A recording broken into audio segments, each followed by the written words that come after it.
Le logo est nervuré. La tasse est présente. L'avenir des Targaryens s'écrit aujourd'hui avec nous. C'est magnifique. Putain, c'est exceptionnel. On est de retour. C'est beau. Yes, sir. Voilà. Ok, très bien. Après des mois et des mois et des mois de live rattrapage en mode on est là et on parle d'une série qui est sortie il y a à peu près 12 ans, eh bien c'est bon. On est revenu aux affaires. C'est bon, on est là dès le départ de House of the Dragon. On termine évidemment la série ensemble. C'est la review, analyse de l'épisode 10. Comme à l'ancienne, j'ai envie de vous dire, comme à la belle époque où on faisait ça sur des séries autrement moins qualitatives. Coucou, Walking Dead, vous le savez, mais House of the Dragon, c'est aussi Game of Thrones. On faisait la même chose il y a quelques années. Je suis très content de vous retrouver donc pour cette petite review concernant l'épisode 10 de House of the Dragon, l'épisode final, pour vous resituer un petit peu le contexte, parce que c'est vrai que je pense qu'il y a beaucoup de gens qui sont peut-être passés à côté, que ce soit sur Twitter ou Instagram ou autre, sur les réseaux sociaux, puisque j'avais eu l'occasion d'en parler pas mal, notamment sur Twitter, à peu près de mon avancée. Hein. J'ai récupéré un petit peu la série il y a, on va dire, une semaine, facilement 15 jours, et évidemment, j'avais beaucoup de taf avant, donc j'ai pas eu l'occasion de rattraper le temps libre que j'avais pour House of the Dragon, et exactement comme on l'avait prédit, anticipé, exactement comme beaucoup d'entre vous l'avaient dit. Oui, c'est monstrueux. Dans le bon sens du terme, c'est très très très fort ce qu'ils ont réussi à faire. Première chose tout de suite qu'on pourrait dire, après le semi-fiasco, on va dire semi parce qu'il y avait quand même des choses positives dans le visuel, mais après le semi-fiasco de la saison 8 de Game of Thrones, puis la suspension du premier spin-off qu'ils devaient faire, puis le départ des deux scénaristes qui sont partis sur Star Wars, qui se sont fait virer de chez Star Wars parce que, voilà, effectivement, Game of Thrones, ça a pas trop marché. Résultat des courses, bon bah ils ont un petit peu bridé la saison 8 pour rien.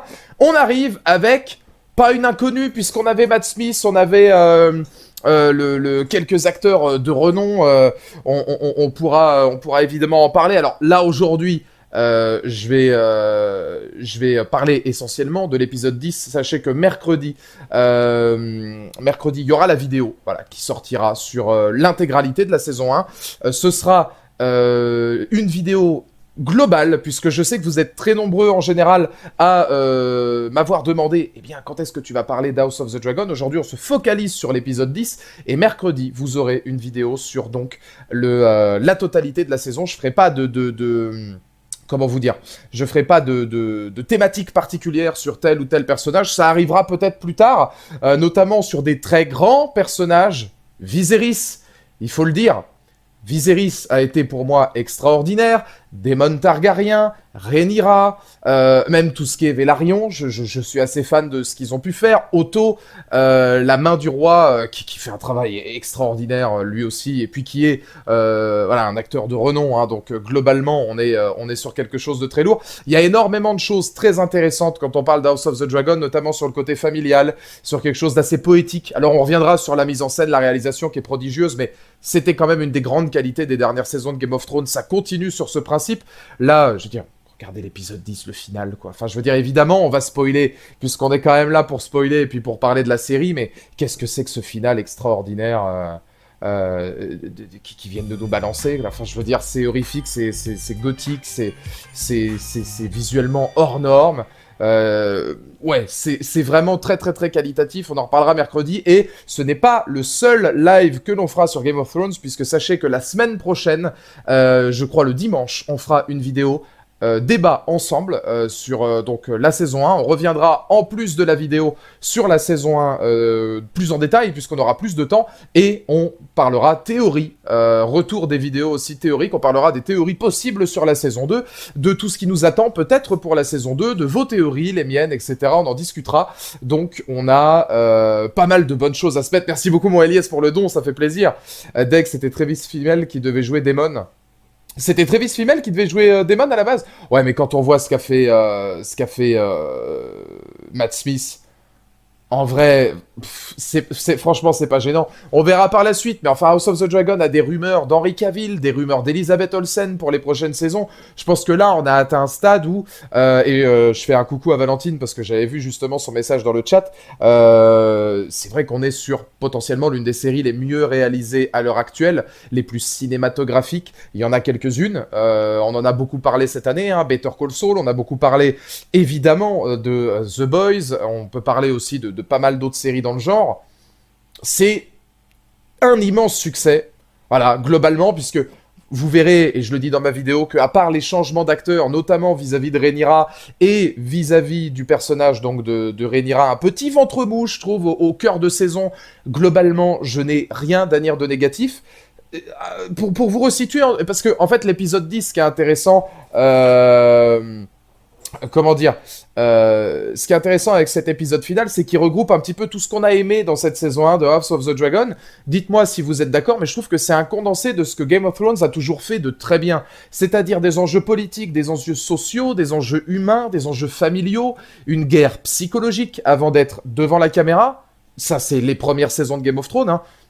Les premières batailles arrivent très tardivement, même on pense notamment aux Noces Pourpres, hein, qui est peut-être le premier, alors avec la mort de Ned Stark, le premier moment fort de Game of Thrones quand même, qui n'est pas un moment de bataille, qui n'est pas un moment de guerre, qui n'est pas quelque chose de viscéral, mais qui est impactant psychologiquement, parce que c'est d'une écriture redoutable. Je pense que House of the Dragon a réussi à revenir à ces fondamentaux-là, des premières saisons, tout en incorporant la beauté visuelle de ce qu'étaient les dernières saisons de Game of Thrones. Parce que quand on n'aime pas la saison 7, 8, je peux comprendre. Saison 7, moi, je la trouve plutôt très réussie. Elle est courte, mais elle est réussie. Les ellipses temporelles à gogo, d'accord, mais elle est réussie.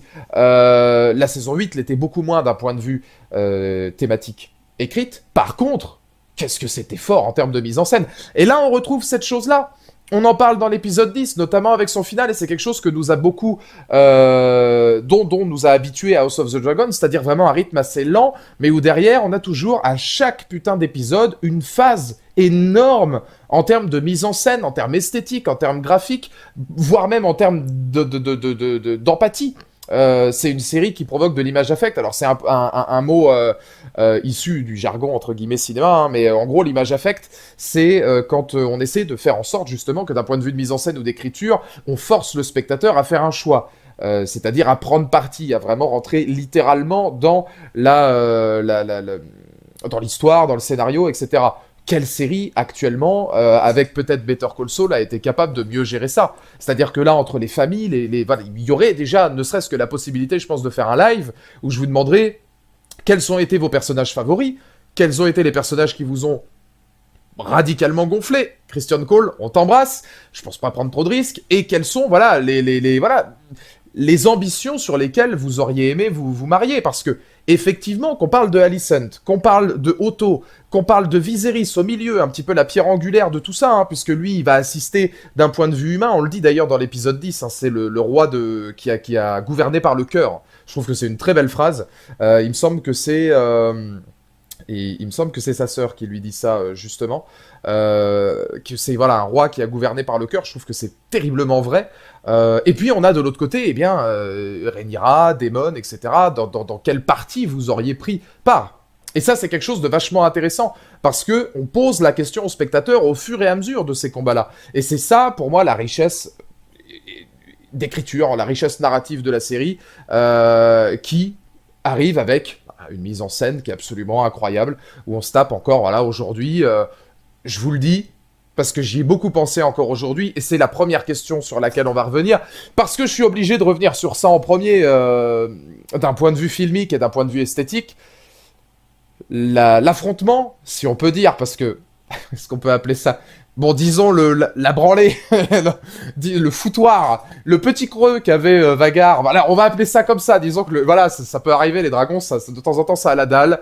Je suppose qu'il n'avait pas été nourri depuis quelques semaines. Bon, c'est des choses qui arrivent. Mais l'affrontement entre Aemond et Lucerys, est-ce potentiellement l'une des plus grandes scènes qu'on ait eues dans Game of Thrones? La question est posée. On pose ça tout de suite. On n'est pas loin de s'étouffer tellement on y repense et que c'était exceptionnel. Mais franchement, je vous le dis, d'un point de vue esthétique, je parle là uniquement de la science de mise en scène, d'un point de vue esthétique, d'un point de vue visuel, ce côté gothique, toute là, et alors c'est là aussi que c'est très fort, et que pour moi bah, c'est marrant parce que l'épisode 10 reprend vraiment tout ce qui avait fait le charme de l'intégralité de la saison.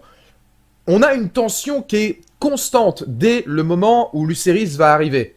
Il se pose déjà, ambiance nuageuse, pluie, esthétique, gothique, horrifique. Enfin, il y a vraiment quelque chose qui s'en dégage. Johan l'avait dit assez judicieusement sur Discord, et je trouve il a assez raison, mais il y avait des plans qui pouvaient rappeler voilà, du cinéma anglais gothique. Il avait cité Jurassic World Fallen Kingdom, qui s'inspirait, Bayona déjà, des traditions anglaises du cinéma gothique. C'est vrai que, voilà, il y a comme dit Drop One, une hostilité visuelle.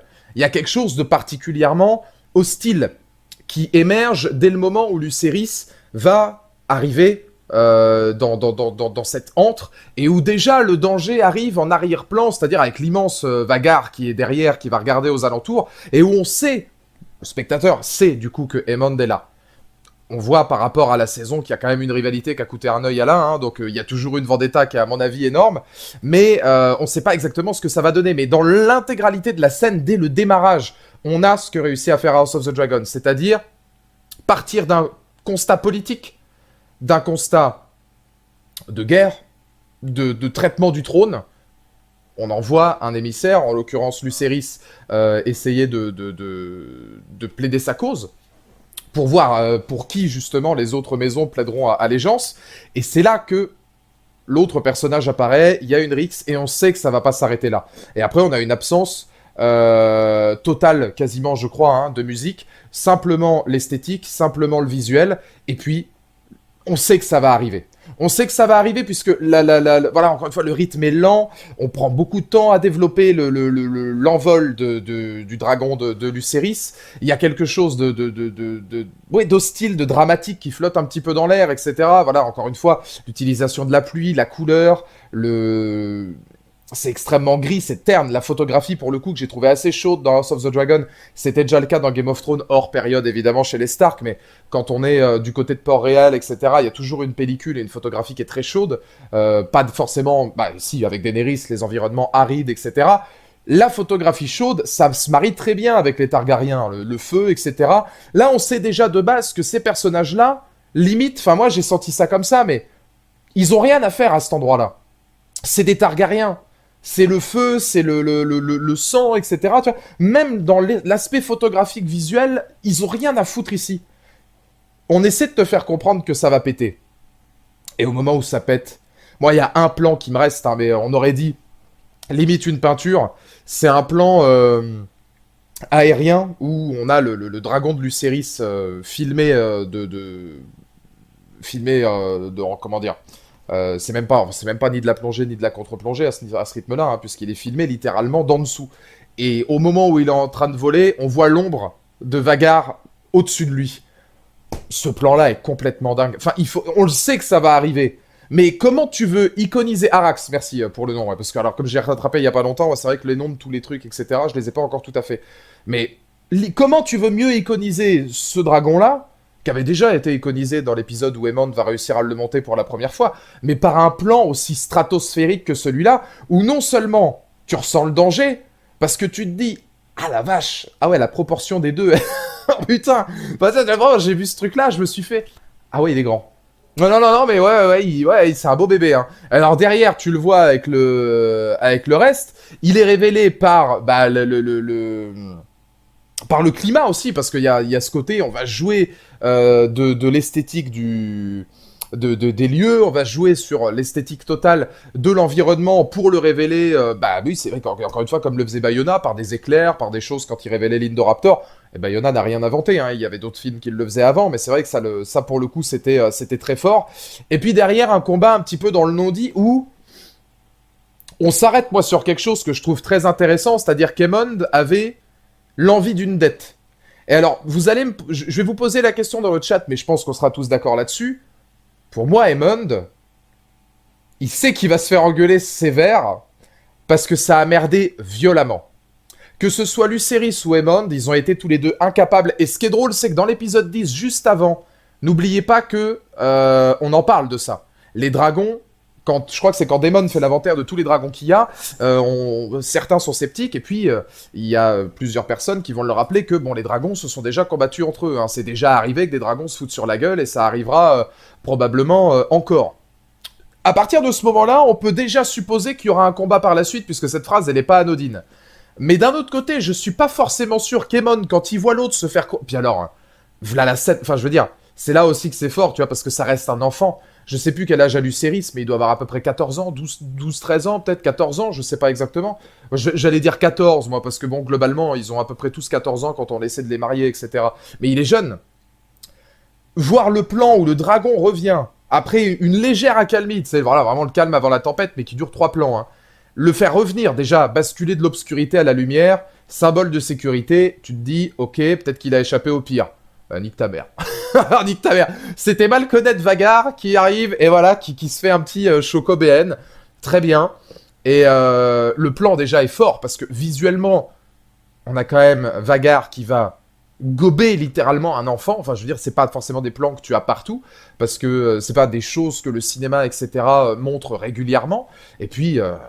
c'est expéditif. C'est-à-dire que là, pour le coup, encore une fois, c'est très visuel, mais c'est expéditif. C'est, voilà, merci, bonsoir. Je m'appelle Vagar, vous avez 13 dragons? Bah, appelez-moi LeBron James. Je suis tout seul, mais je vais quand même mener l'équipe au titre, hein, j'en ai rien à foutre. Enfin, mettez-moi tous ceux que vous voulez, là. Vos dragons, c'est qui? Les Brooklyn Nets? On voit que la NBA a repris. Hein. Kevin Durant? D'accord, très bien, bouge pas, j'arrive. Mais voilà, c'est expéditif, et... Tu sens, tu lis sur le visage, pas les yeux, hein, forcément, mais tu lis sur le visage d'Aemond que ça a merdé. Non seulement parce qu'il a perdu le contrôle total de son dragon, mais surtout parce que derrière, il y a les conséquences qui vont arriver. Qui emmènent à, pour moi, quelque chose que j'ai trouvé génial. Parce que là, voilà, en termes de mise en scène, je suis encore d'accord avec ce que Valentine disait, mais c'est très fort de faire ça. Ça m'a rappelé le final de Luke Cage, moi, où il y avait un regard caméra pour conclure une saison, même si le propos est radicalement différent. Daemon qui arrive en plan séquence, qui se dirige peu à peu vers donc, bah, je crois que c'est sa nièce, qui est en même temps sa femme maintenant, hein, on est chez les Targaryens. S'ils copulent pas tous ensemble, c'est une mauvaise journée, il faut le savoir. Donc, ou sa cousine, je sais plus exactement. Non, je crois que c'est sa nièce. Enfin bon, bref. Et du coup, il lui dit, on suppose qu'il lui avoue les choses. Et alors là, Rhaenyra, elle se tourne, regard caméra. Et là, c'est fort. C'est très très fort. C'est très fort. Parce que tu vois dans son regard tout le symbole de la saison 1. Dans le regard de Rhaenyra à ce moment-là, il y a pour moi 3 choses. Sa nièce épouse. Ouais, voilà, ouais, c'est sa nièce, c'est son épouse. C'est des Targaryens, hein. C'est comme ça. On embrasse Daenerys et Jon Snow. Bon, elle était pas au courant. C'est peut-être pour... Elle aurait été peut-être reniée, hein, d'ailleurs, si elle avait dit « je suis pas au courant ». Peut-être que les Targaryens lui auraient dit « ah non, non, non, mais si tu sais pas qu'il est de ta famille, tu peux pas ». Non, non, non. Non, non, non. Après, Arax a pété le seum et a chauffé Vagar en le brûlant, ils sont devenus incontrôlables les deux. Ouais, voilà, c'est ça. C'est exactement ça, parce qu'il y a... Lucerys le dit aussi, hein. Quand Arax commence à cramer... Puis Arax, il est gentil, mais... J'ai l'impression, en fait, quand Arax... Je sais pas si vous avez vu cette vidéo-là, t'as Arax et t'as Vagar... Tu sais, j'ai l'impression de voir la vidéo où Kevin Hart et The Rock, ils faisaient, comment dire, une sorte de tournoi de tortillas, tu sais, où ils sont censés se mettre des gifles avec des tortillas. Tu sais, t'as genre, pendant longtemps, Vagar, il est en mode, il lui en met plein la gueule, puis là, t'as le petit Arax qui est en mode Kevin Hart, qui est, ah bah vas-y, moi aussi, je vais t'en mettre une. Moi aussi, je m'en fous, tu sais. Mais ouais, mais gros, qu'est-ce que tu fais? Qu'est-ce que tu crois que tu fais? Arrête un peu.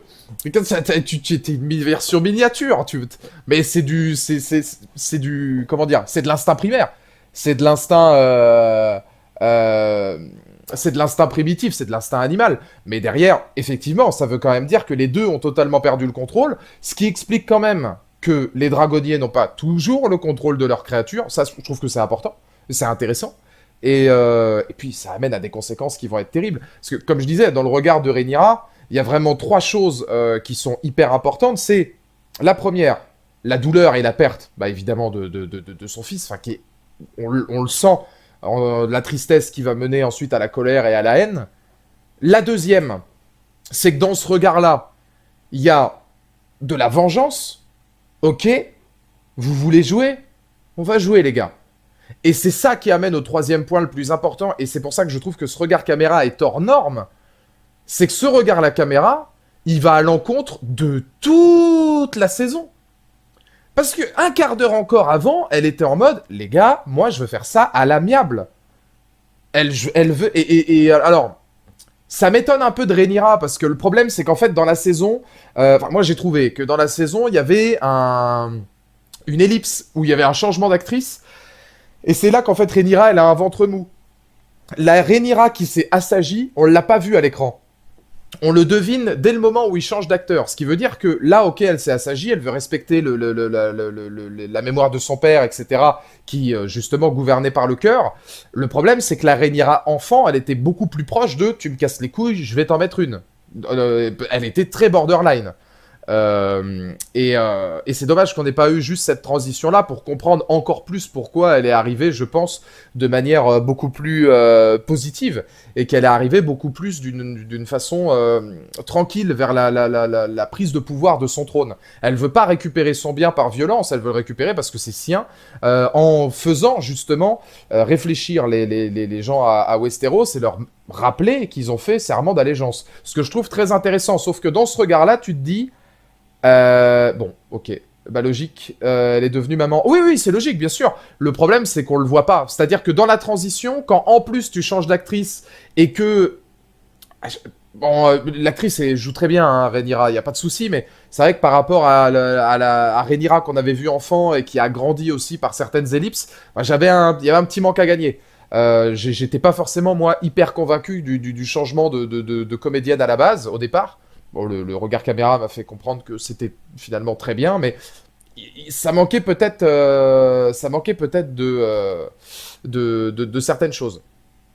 Et ce regard-là, en fait, il te montre que... Bah, en fait, pour moi, ce regard, il est le symbole de tout Game of Thrones. Tu veux faire les choses bien, tu veux être gentil, tu veux être clément, tu veux être droit, tu veux régner avec le cœur, ce n'est pas possible. Ce regard-là aurait pu être fait par Ned Stark. Ce regard-là aurait pu être fait par... comment il s'appelait? Robb Stark. Ce regard-là aurait pu être fait par... comment il s'appelait lui déjà? Celui qui ressemblait à Walter White. Merde, en plus je l'adorais. Davos, Sir Davos.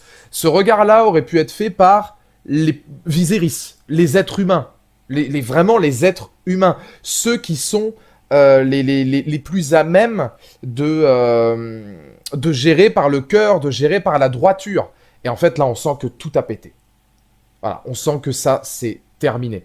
Et c'était le dernier. Je pense que vraiment, la saison 2 sera énorme là-dessus, parce que c'était littéralement le dernier bastion.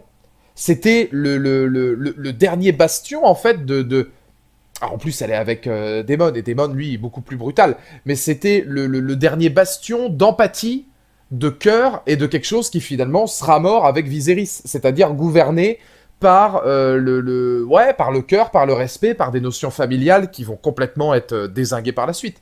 Ça va être très très très dur. Et puis, il faut dire aussi qu'elle n'avait pas forcément une journée particulièrement riche non plus, puisqu'il y a encore, dès le début de l'épisode, c'est là qu'elle va apprendre la mort de son père. Daemon apprend la mort de son frère. On voit déjà en Daemon une loyauté. Je sais pas ce que vous en avez pensé, vous dites en joli dans le chat, vous inquiétez pas, mais ce que vous avez pensé de Daemon au cours de la saison, mais je pense que c'est quelqu'un qui aurait pu être fiable en tant que main du roi, voire en tant que successeur. Je pense que Daemon, c'est quelqu'un de perdu. Daemon, c'est quelqu'un qu'il faut pas le chauffer trop rapidement. C'est quelqu'un qui est très hâtif, qui est brutal. Mais je pense que c'est quelqu'un de très loyal. Que ce soit envers son frère. On le voit notamment quand il le met sur le trône où il lui redonne la couronne. C'était d'ailleurs une scène qui avait été improvisée par Matt Smith. On le voit là vis-à-vis de Rhaenyra, même s'il a encore des phases où il y a justement dans cet épisode une phase où il va carrément essayer de l'étrangler, où on se dit tu as encore des zones d'ombre quand même. Hein. Je veux dire, quand on parle de loyauté, quand on parle de la famille, c'est vraiment la famille avant tout, etc. Et même si les gens au sein de sa propre famille sont pas d'accord, ça peut merder. Et donc du coup, ça peut être très intéressant par la suite. Parce que, moi, je considère qu'effectivement, Daemon, c'est quelqu'un qui, malgré j'allais dire sa démence, je pense que c'est quelqu'un quand même qui est, voilà, qui est très torturé. Je pense que Daemon, c'est quelqu'un qui reste loyal. Au moins envers ceux en quels il croit. Après, il aime pas grand monde, ça faut le dire aussi. Mais je pense qu'il est loyal envers en tout cas ceux qu'il aime. Mais, voilà, faut pas le chauffer parce qu'il a un côté sociopathe qui est tout... Enfin voilà, on se rappelle tous de la décapitation en règle qui avait un épisode ou deux plus tôt. Pour ça, on le sentait venir à des kilomètres, en même temps, c'était totalement mérité, mais quand même, tu vois, c'était dur. Après, dans l'épisode, on a coupé beaucoup de scènes, mettant les bons côtés de Daemon en avant, pleurer la mort de son frère, réconforter Rhaenyra après sa fausse couche, s'excuser, etc.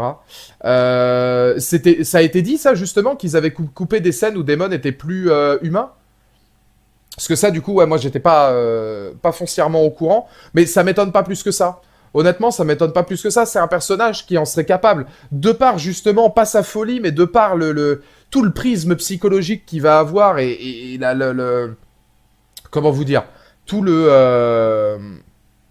toute la complexité de son personnage, bah finalement tu te rends compte que oui, totalement, il aurait pu clairement aussi être plus humain, disons, même si je trouve pas qu'il est dénué d'humanité, et je trouve pas que certaines réactions qu'il a sont des réactions empathiques. Oui, il y a plusieurs clichés de scène cut. D'accord, ok. Même si elle aurait conforté ses filles après la mort de sa deuxième femme, c'est dommage. Oui, c'est dommage qu'il les ait retirées. Peut-être pour lui donner un côté un petit peu plus brutal. Peut-être pour lui donner un côté un peu plus violent. Après, faut savoir que je crois la scénariste, ça peut être intéressant parce que la scénariste de House of the Dragon a récemment dit en interview qu'elle était offusquée et choquée que les gens apprécient Daemon. En mode, bah, tu vois, normalement, on n'est pas du tout censé l'apprécier, c'est un fou furieux, le mec il bute tout le monde, vous n'êtes pas censé avoir de l'empathie pour lui. Je me demande si finalement c'est pas un souhait de la scénariste d'avoir tourné ces scènes et au final d'avoir demandé à les retirer parce que, à ses yeux, à elle, Daemon, c'est un FDP en puissance. Et chose que moi je suis pas forcément d'accord parce qu'il y a beaucoup de phases où on ressent de la loyauté et de l'empathie. Pas du spectateur vis-à-vis de lui, mais de lui vis-à-vis d'autres personnages. En tout juste 10 épisodes, House of the Dragon confirme tout le bien qu'on pensait d'elle lorsque nous l'avions croisée la première fois. Véritable tableau vivant porté par un casting d'une incroyable justesse, je suppose peut-être, ou d'un casting juste incroyable aussi. Mais je suis d'accord, History of Magic, je suis d'accord. Oui, c'est une série qui est extrêmement puissante, qui avait un premier épisode extrêmement prometteur, et qui a manœuvré une fin à la hauteur des événements. J'en parlais justement vis-à-vis de Rhaenyra, mais il y avait déjà la même chose avec la femme de Viserys. On parlait de mise en scène, de réalisation, je trouve que il y a encore ce côté glauque, on a du sexe, on a du glauque, on a du gore, on a pas mal de points qui rappellent Game of Thrones, parce que sur beaucoup d'aspects, elle est quand même très similaire de sa grande sœur. Encore une fois, on a une scène d'accouchement qui est très très très très dure à regarder visuellement. Alors, elle est dure psychologiquement, pour le personnage. On peut comprendre que derrière, entre ça, la mort de son père, peut-être même, alors, j'y connais pas grand-chose, mais peut-être même que apprendre la mort de son père a peut-être précipité la fausse couche, justement par rapport à un enjeu psychologique et à voilà, un relâchement, un traumatisme que Rhaenyra a pu vivre une fois avoir vécu ça. Justement, quand elle apprend aussi que, au fait, c'est pas toi sur le trône, hein, c'est Aegon. Hein. Non, mais c'est bon, c'est déjà fait. Merci, bonsoir. Reste là-bas, hein. Apparemment, il va te filer des terres, c'est bien, t'auras un peu d'engrais, tu t'es fait douiller, oui. Donc je pense que le choc psychologique est présent, mais c'est la même chose que lors de la première scène, qui est la première scène vraiment gore de la série, où c'était la femme de Viserys qui accouchait. Il y a une manière de filmer, alors moi qui me rappelait, pour l'accouchement précédent, qui me rappelait un peu Walking Dead avec la mort de Laurie, mais sauf que là c'est vachement plus... Tu sais, la caméra elle est beaucoup plus là-dessus, quoi. Je veux dire, là, même avec Rhaenyra, on la sent, enfin, on la voit accoucher, quoi. On voit le bébé sortir, on le voit tomber. Enfin, tu sais, t'as le jeu enfin, pas musical, mais sonore aussi. Tu sais, t'as tout le sound design derrière, avec le bruit du gamin qui tombe, etc. Tu sais, enfin, tu supposes en plus que quand un bébé naît, il a le cerveau et le crâne pas encore tout à fait fait, donc c'est tout mou, etc. C'est très compliqué. Là, tu sens peut-être que, bah voilà, en tombant, il s'est carrément, peut-être en plus ouvert le crâne, ou alors il se l'a à moitié pété. Bah, on voit sur le plan d'après, d'ailleurs, qu'il y a une espèce d'échymose. Ah, tu te dis, ouais, c'est violent. C'est des scènes qui sont non seulement psychologiquement violentes, je pense que pour toute femme, par exemple, ça doit être des scènes assez traumatisantes à regarder, mais même en règle générale, c'est des scènes qui sont difficiles, vraiment très difficiles. C'est là que tu te rends compte que t'es chez HBO. Et alors, c'est con, je vais vous dire ça parce que bah, malheureusement, j'ai l'impression qu'on le montre, hein, mais il y a que HBO qui est en droit de faire ça. Je dis en droit parce que j'ai l'impression que c'est les seuls qui ont les couilles de faire ça. Mais alors, évidemment, Disney+, mais même dans les projets atypiques de Disney+, ils le font pas. Netflix n'est pas forcément toujours axé là-dessus non plus. IMC, etc., on n'en parle pas. Hein, eux, même le moindre mot fuck, il faut que ce soit retiré. Je pense qu'il n'y a que HBO qui aujourd'hui est capable d'aller dans ce genre de registre extrêmement viscéral, quoi. Comment il va, mon Yaya? La série m'a vraiment mis une claque, bordel, que j'aime le médiéval, fantastique. Oh, c'est très fort, c'est très très fort. Hein.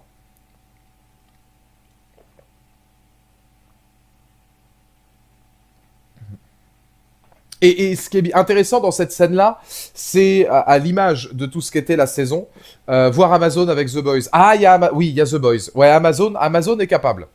Amazon est capable. Mais d'un autre côté, tu vois, la différence, c'est que The Boys, c'est du gore gratuit. C'est pas la même chose. Alors, The Boys, bon, ok, il y a un mec qui explose dans une bite. Sorti de son contexte, cette phrase est chelou. Mais c'est presque humoristique. C'est-à-dire que c'est tellement... Enfin, tu vois, c'est tellement hors norme que derrière, t'es là, tu fais... ah, ok, très bien. Mais, mais ça reste dans le genre drôle, quoi. Alors que le reste, là, tu rigoles pas du tout dans House of the Dragon. Le gore gratuit... Oui, voilà, c'est exactement ça, ouais. Le gore gratuit, c'est... On n'est pas sur quelque chose de dramatique. Il y a des enjeux dramatiques énormes dans The Boys, mais ça joue pas sur la violence visuelle. Ça joue... Là, on est vraiment sur une violence qui est aussi percutante intérieurement. T'as loupé la scène où il étrangle sa femme, paye ta loyauté. Non, je l'ai dit tout à l'heure, j'en ai parlé de cette scène-là. Sur le fait que, effectivement, Damon, c'est quand même quelqu'un qui est très torturé, qui est très impulsif, et qui, par moments, a des actes hyper violents. Reste-t-il qu'il reste loyal? Pour moi, en tout cas, il l'a montré, hein. Et on le voit après, justement, sur deux séquences qui vont parler des dragons, et qui, pour moi, sont intéressantes. N'oublions pas la scène où on a l'accouchement de Rhaenyra. Alors moi, je l'ai interprété comme ça, c'est peut-être autre chose, mais on voit, je suppose, son dragon en train de hurler au moment où elle est la couche.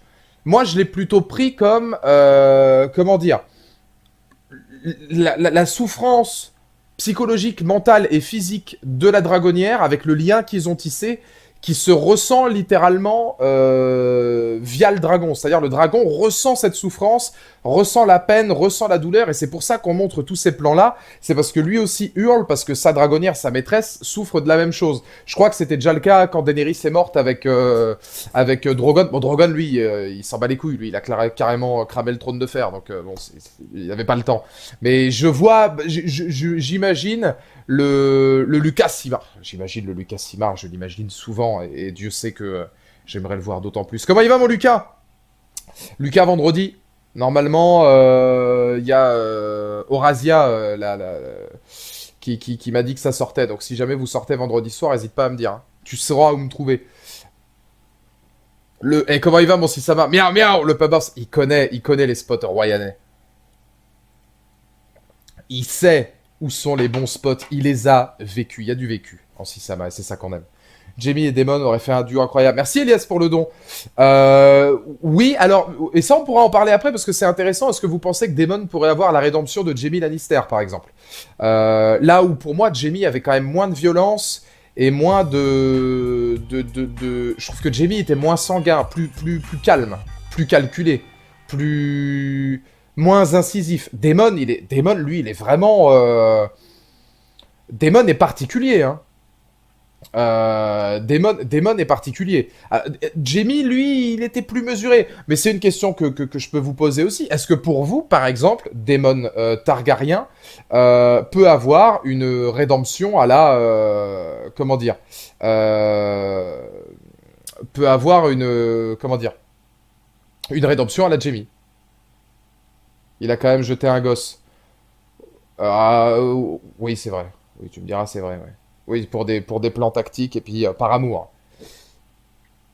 Mais ouais, oui, ouais. Ouais, oui, mais enfin, dans l'ensemble de la saison, il jette un gamin, mais je pense que dans l'ensemble de la saison, Jamie fait moins de trucs hardcore que Daemon en 10 épisodes seulement, quoi. Et puis, Relax Frank avait raison, il était manipulé, par amour. Ah, Daemon, lui, la plupart du temps, tu sens qu'il fait ça tout seul, hein. Lui, il est bien, lui.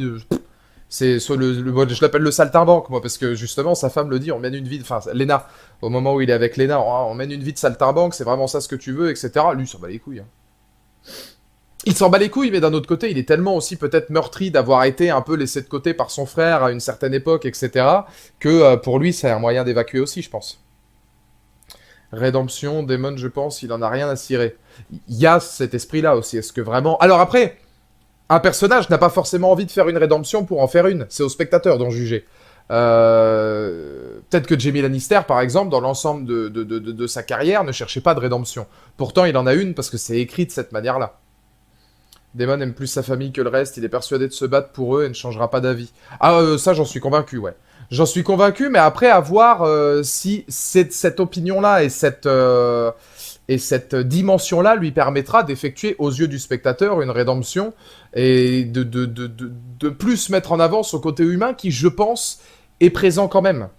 Comment il va, mon Rivna? Ça fait longtemps. Il y a des scènes de Daemon coupées au montage, ça me rend dingue. Ouais, mais par exemple, et c'est là qu'on pourrait avoir peut-être un petit, un petit défaut qui serait important à souligner. C'est-à-dire que en supprimer les scènes de Daemon n'est peut-être pas anodin par rapport à ce que je vous ai dit avec la scénariste. Si la scénariste ne veut pas qu'on s'attache parce que pour elle c'est un fou furieux, elle écrira peut-être pas Daemon Targaryen de la même manière qu'on écrivait Jaime. Elle écrira peut-être pas Daemon Targaryen comme quelqu'un de plus humain ou qui va aller basculer vers des choses qui vont nous provoquer de l'empathie. Parce que pour elle, elle l'autorise peut-être même pas. Je suis toujours présent, mais je commente moins. J'aime avoir ta douce, ta douce voix en fond. Cette voix suave et envoûtante. Ah, mais ça fait plaisir. C'est une prise de parti pour Daemon de les avoir supprimés. Ouais, complètement, oui, parce que ça, à mon avis... Enfin, tu supprimes pas toutes les scènes de Daemon. Tu supprimes pas les scènes où Daemon est fou. Tu supprimes toutes celles où il est humain, où il est attachant, où il pleure, où il montre ses faiblesses. À mon avis, voilà. Hein. La scénariste suit le bouquin. Alors, les bouquins, je les ai pas lus. J'en ai lu aucun. Il faudrait, à l'occasion, c'est peut-être pour ça aussi que l'œil que je vous donne entre guillemets, peut être intéressant, c'est que moi, je vois beaucoup plus ça d'un œil cinématographique et narratif. Preuve avec la première scène dont on a parlé, où je la décortique vraiment d'un point de vue visuel et cinématographique, parce que les bouquins, je les ai pas lus, donc moi, vraiment, je découvre ça comme quelqu'un qui va découvrir une série qui est pas adaptée. Je peux pas juger l'adaptation sur ça. C'est pour ça que c'est intéressant aussi d'en débattre avec vous. Parce que au moins on peut avoir un dialogue sur des choses que moi j'apprends derrière. L'œil d'un poète, effectivement, l'œil d'un troubadour, j'ai envie de vous dire. Voilà, de temps en temps, je me considère moi aussi comme un saltimbanque. Appelez-moi démon, sauf que moi je décapite personne. Mais ça, c'est très prometteur. C'est très prometteur par rapport au final, et on voit vraiment toute l'ambition de la série résumée en un seul épisode.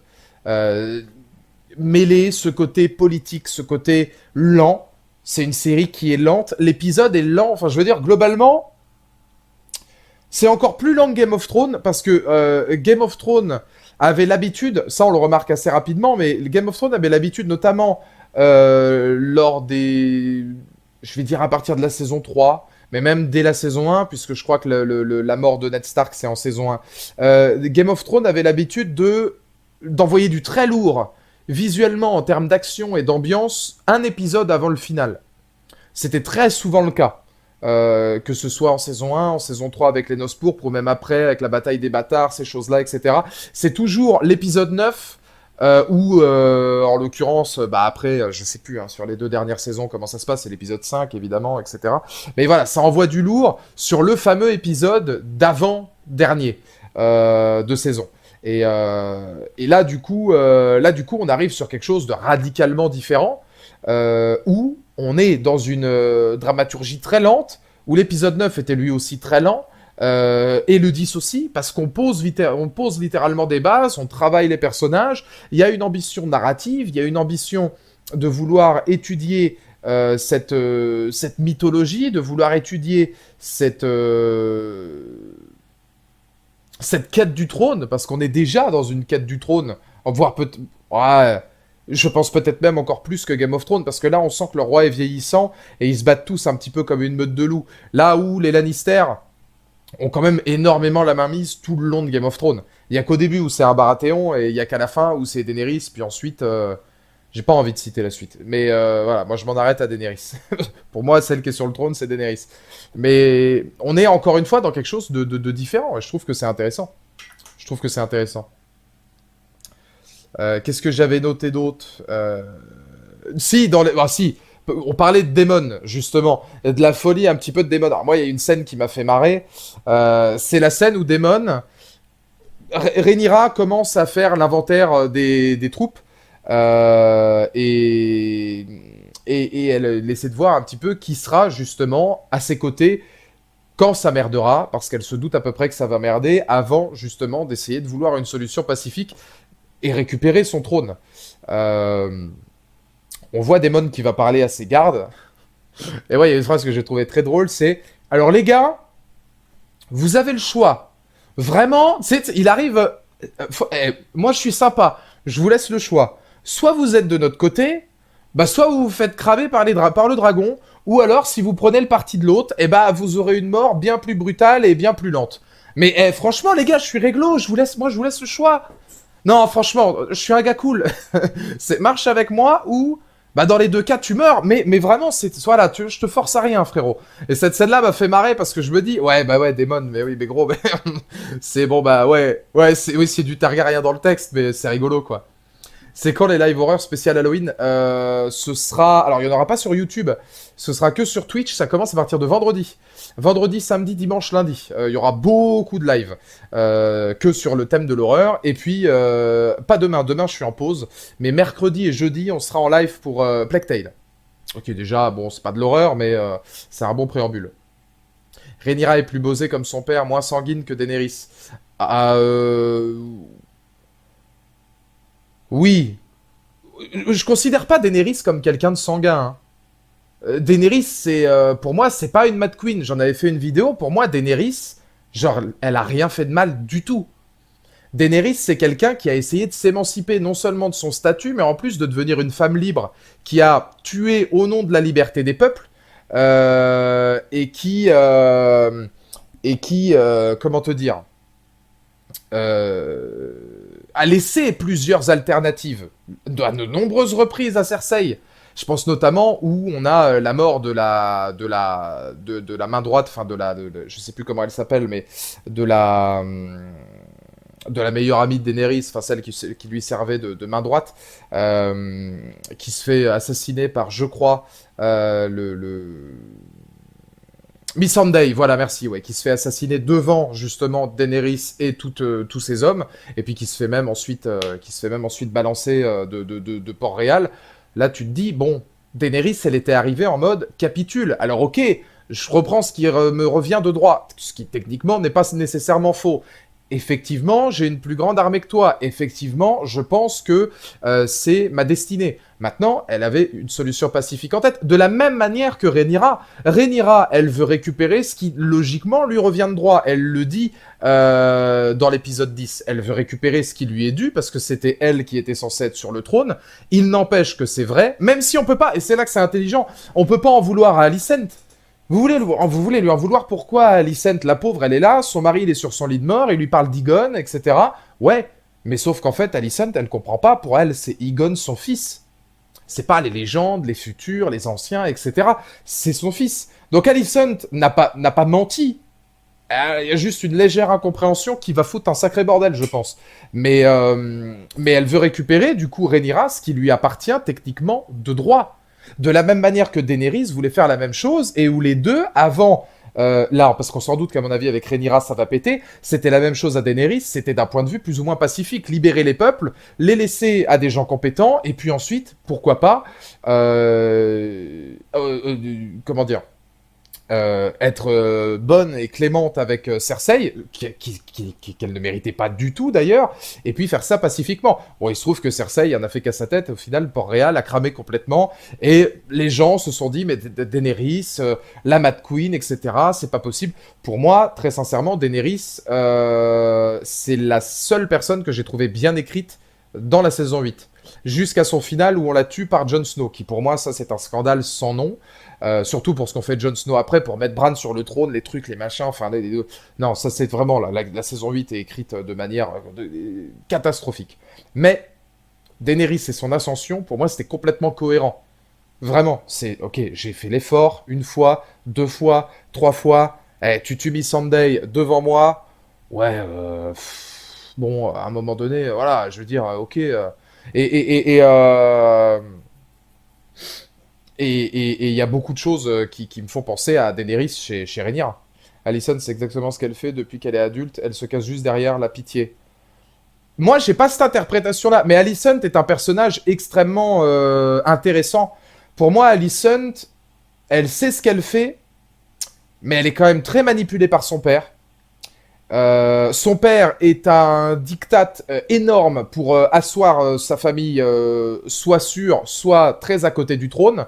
Ce qui veut dire qu'Alicent est un peu obligée de faire ça au départ. Mais par rapport à ce que j'ai vu dans l'ensemble de la saison, je pense vraiment qu'Alicent avait une certaine affection pour le roi. Je vais pas parler d'amour. Je vais parler d'affection. Je pense qu'elle avait une affection pour l'humanité de Viserys, qu'on commence à voir assez rapidement au fur et à mesure. Notamment quand elle va commencer à lui parler, où on sent qu'il y a peut-être une profondeur, quoi. Je veux dire, dans la manière dont elle va être avec lui et dans la manière dont dont elle va le faire. Alison se convainc elle-même avec des signes religieux. Oui, puis voilà, oui, il y a aussi tout ce qui est des questions de croyance, il y a aussi tout ce qui est questions de religion, etc. Mais je pense qu'Alison, elle n'a pas un mauvais fond, et sur ce coup-là, par exemple, elle est un avis sur les pieds d'Alison. Ouais.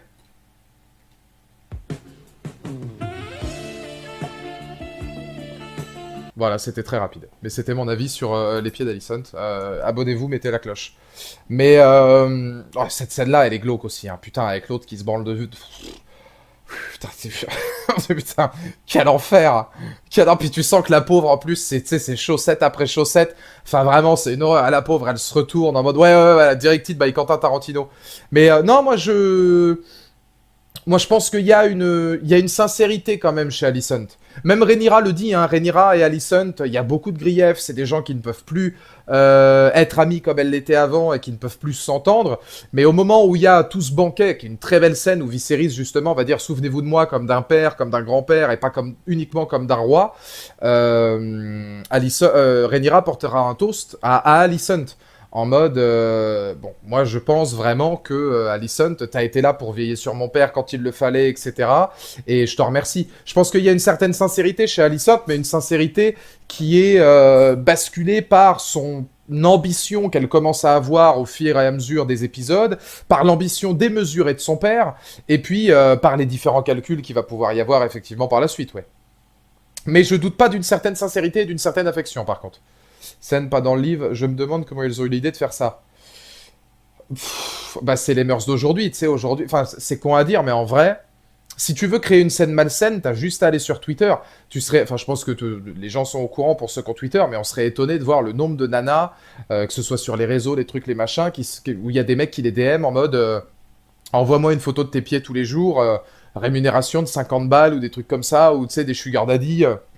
Il suffit que tu te dises... C'est une scène qui est pas dans le livre.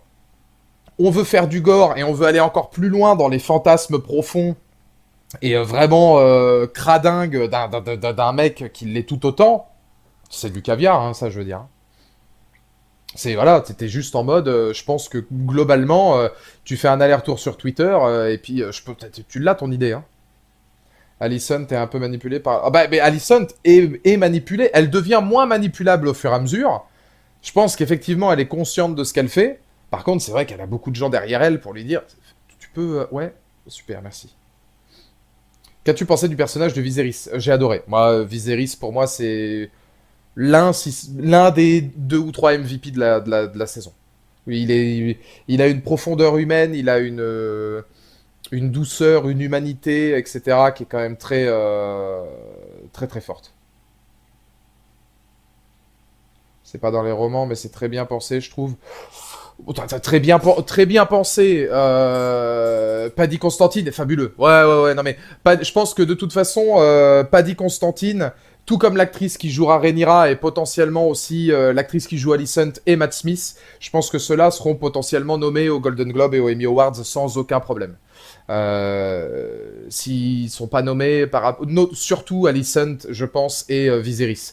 S'ils sont pas nommés, on est sur du Better Call Saul sur 20, hein. C'est-à-dire, bon, franchement, c'est une sacrée injustice.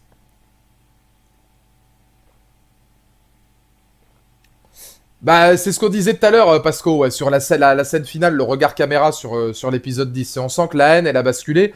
Et il y a des similitudes entre Daenerys et Rhaenyra, hein. C'est, voilà, je te laisse une solution pacifique. T'es sûr que t'en as pas envie? Ok, bon bah très bien. C'est comme tu voudras. Mais par contre, tu pourras pas dire que je t'aurais pas prévenu, quoi. Si, alors il y a aussi une scène, on parlait tout à l'heure de visuel et d'esthétique. Photographie chaude, mais qui d'un coup va vraiment basculer dans le beaucoup plus sale, presque sépia par moment, et grisâtre, comme un calme avant la tempête, tu sens un peu les prémices de l'enfer. C'est le face-à-face qu'il y a entre Otto et Rhaenyra quand Otto vient lui dire on va t'apporter des solutions, etc. On te donnera des lopins de terre, mais par contre, c'est Aegon qui est très clément, qui est sur le roi, donc toi maintenant, vaudrait mieux que tu te casses. Ce face-à-face-là, je l'ai trouvé visuellement exceptionnel. Vraiment, je l'ai trouvé visuellement exceptionnel. Il y a une espèce de manière de gérer les cadres avec des plans larges et des choses euh, hyper riches dans l'iconographie de la scène que j'ai trouvé somptueux. Vraiment, c'est une scène moi qui m'a pas mal marqué aussi dans le point de vue esthétique, au-delà de ce qui se dit, puisqu'effectivement on se doute à peu près de l'issue finale de la séquence. Mais par contre, voilà, hein.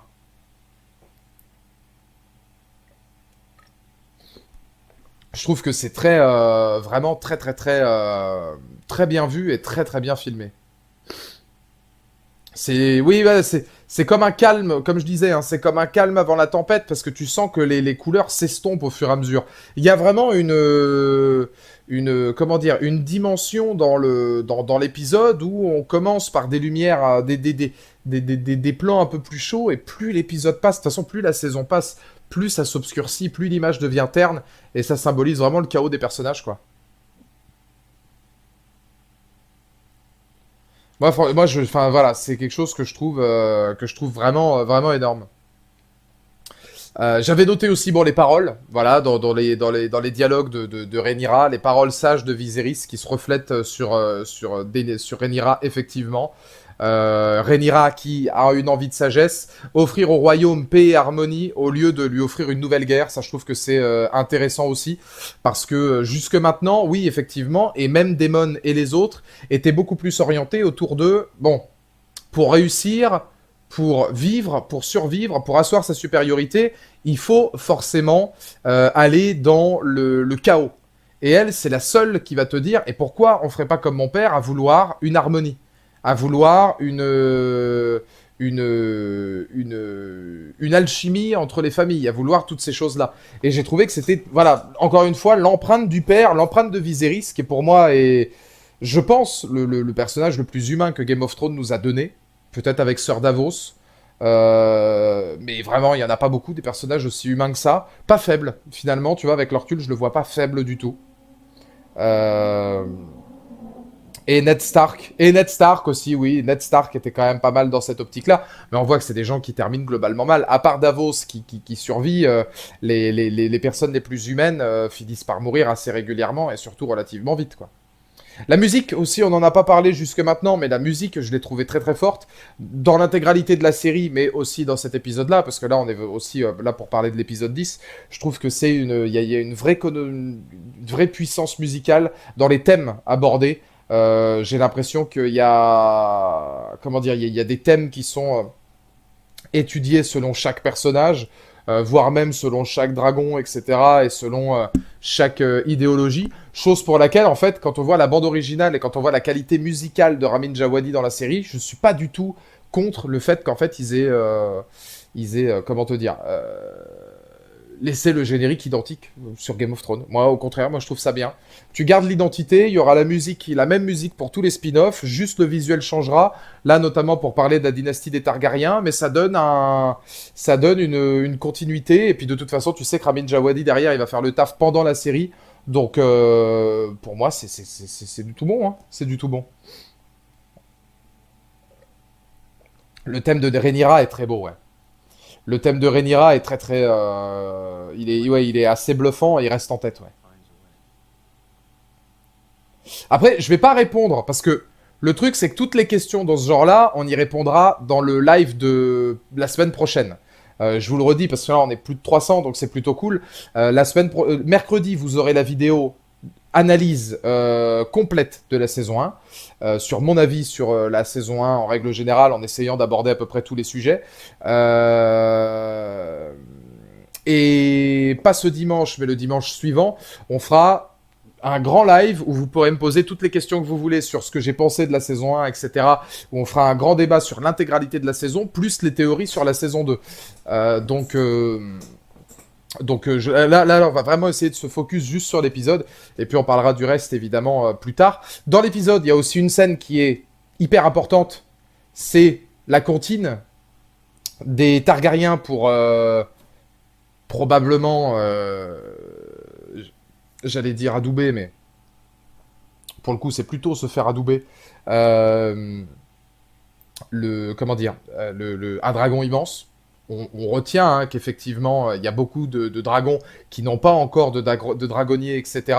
Ça va être une scène importante, puisque Daemon, faut pas oublier qu'il a déjà son dragon, mais qu'il est allé en chercher un qui, de par la taille qu'on pourrait voir assez rapidement, serait peut-être en mesure d'affronter Vhagar. Chose qu'aucun dragon, visiblement, ne pourrait faire actuellement. Donc ça c'est aussi important et il faudra voir justement quel dragon ça pourrait être. Est-ce que vous dans le chat vous avez possiblement des théories sur quel pourrait être le dragon que Daemon tente de réveiller ou réveille plus ou moins à la fin de l'épisode? Winterfell, famille Stark saison 2, personne récurrent pour la saison 2. Tu en penses quoi Val? Attends. Famille Stark saison 2, personne, tu vois mes messages, l'assaillance, vive toi Berntal sur 20 pour la série. Oui ou non, Val moi, je lui mettrais... Allez, je lui mettrais un bon 18, ce qui est déjà très bien. Je retire peut-être 2 points pour le rythme par moment, mais encore, c'est tellement intéressant que c'est pas forcément négatif. Et peut-être pour le creux qu'il y a sur le personnage de Rhaenyra en milieu de saison, là où ça mériterait d'être un peu plus développé. C'est Vermithor. Ils le disent dans la série? Parce que j'ai vu, justement, en essayant de m'y intéresser, je suis allé me renseigner un petit peu sur Internet, et il y a beaucoup de sites qui se posaient la question, lequel ça pourrait être, et ils utilisaient tous le conditionnel. C'était ça pourrait être, effectivement. Alors, j'ai entendu beaucoup de Vermithor. Voilà, il y a cette idée du dragon de l'ancien roi, etc. Et c'est une théorie qui arrive souvent. Sauf que je savais pas que c'était officiel. C'est-à-dire que tous les sites que je regardais utilisaient le conditionnel ou le peut-être, à voir. Donc je sais pas si du coup c'est officiel, mais voilà, comme dit, c'est un gros dragon. En tout cas, dans tous les cas, ouais, c'est vrai que le truc pèse son poids. Ce sera le seul qui sera capable de battre Vhagar. Du coup, bah, effectivement, Vermithor, ça prendrait sens. Et ça donne en tout cas une scène voilà, qui est intéressante parce que c'est encore une fois la classe de Matt Smith qui est énorme sur cette scène-là. Tu sens qu'il prend la caméra. C'est un acteur qui prend la caméra, mais c'était déjà limite l'un des rares points positifs qu'il y avait dans Morbius. Hein. C'était certaines scènes avec lui où tu sentais que vraiment qu'il y avait un acting qui était costaud. Alors c'était quoi l'autre? Ouais, la famille Stark. Bah. Globalement, les Stark, c'est un peu les grands absents de la saison 1. On en parle, mais on les voit peu. Les Lannister, c'est pareil. Hein. Globalement, les Lannister, à l'exception d'un personnage, on les voit très peu aussi. Il faudra forcément, à un moment donné, commencer à avoir l'avènement de certaines autres maisons. Là, on voit brièvement les Baratheons. Mais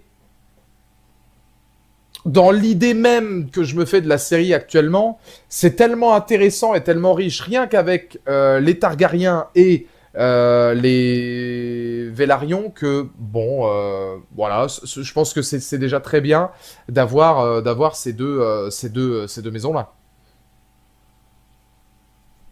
Je déteste Criston, c'est un gros fils de pute. On n'est pas loin de la vérité. On n'est pas loin de la vérité. Bah, lui, il est spécial, mais on en parlera. Alors, parce que pour le coup, Christian Cole, je dois en parler très brièvement dans ma vidéo, mais très peu. Euh, on en parlera dimanche prochain. Je vous dis, hein, pas ce dimanche-là, mais dimanche prochain, il y aura un grand live ultime review, etc. On fera un grand débat, vous pourrez me poser toutes les questions que vous voulez, plus les théories pour la saison 2, donc ce sera très cool. Là, on se focus sur le 10. Mais ouais, Christian Cole, personnage complexe aussi, parce que tu vois dès le départ que il est peut-être pas destiné à être forcément une ordure. Par contre, derrière, ce que l'amour ou le seum, ça, je pense que c'est plus le seum que l'amour, mais le seum provoqué par l'amour, c'est ce qu'il y a de plus dur, hein. Je veux dire que t'as aucun seum qui égale un seum amoureux. Et là, bah là, il a bu le seum, enfin, littéralement, hein. Il le boit tel que je bois mon thé, là, mais lui, c'est cul sec, hein. Et Valou, tu en penses quoi d'Aemon, sa psychologie, le fait qu'il ne voulait pas que Luke meure, mais juste lui faire peur? Ah bah alors pour moi, oui, ouais, j'en ai parlé brièvement tout à l'heure, mais je pense que Aemon, euh, le fait qu'il veuille que l'autre lui donne un œil, alors ça, c'est clair et net. Le fait qu'il veuille l'effrayer et récupérer ce qui lui est dû, c'est-à-dire le mutiler, ça je pense que oui. Qu'il y ait une haine viscérale entre les deux, et surtout entre lui, qui est beaucoup moins réfléchi que l'autre, oui. Le fait par contre qu'il le tue, non. Je pense vraiment, effectivement, que Aemon ne voulait pas tuer Lucerys, et je pense qu'il sait qu'il a merdé. Il sait qu'il a merdé. Tu regardes déjà de base tu regardes déjà de base comment dire, son regard vis-à-vis du dragon, tu imagines déjà que c'est pas uniquement un regard de merde, j'ai perdu le contrôle, ça peut arriver. Là, c'est vraiment, il sait ce qu'il a fait. Il sait que ça va foutre la merde dans toutes les familles. Ça va se savoir, évidemment. Ce que je veux dire, quand bien même, alors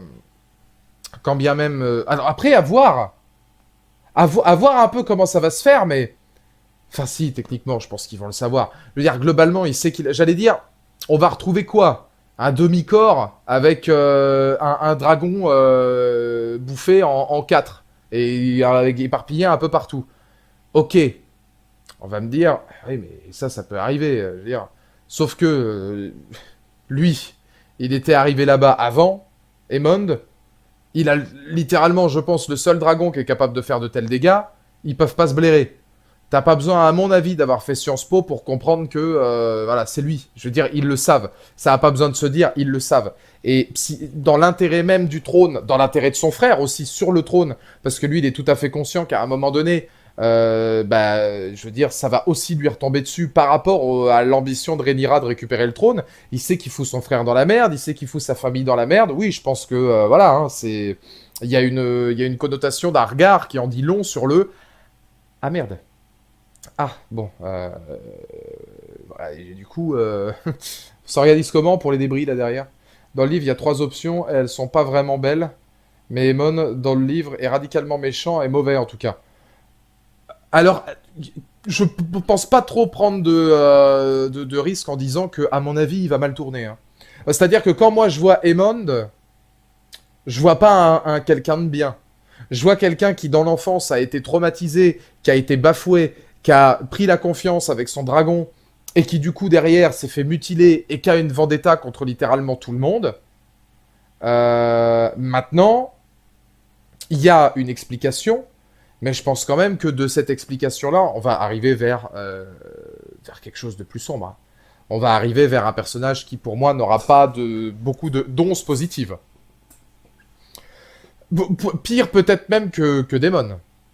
Pour moi, Aemon finira peut-être par être pire que Daemon.